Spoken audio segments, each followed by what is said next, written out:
Here I have OnePlus Nord N30, and today I'm going to show you how to insert a SIM card into this device. So to do this, you'll need this kind of tool, which will help you to eject the SIM card slot, which is located right here. So what you do, you put this tool inside this hole on the slot, slightly press it, the slot pops out. Now we can eject it with our bare hands.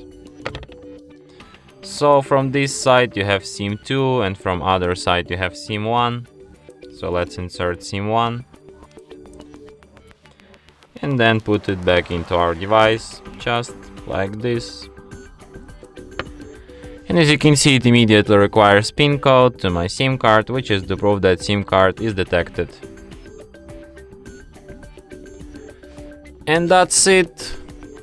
Thanks for watching. If you find this tutorial useful, don't forget to hit that like button and subscribe to our channel.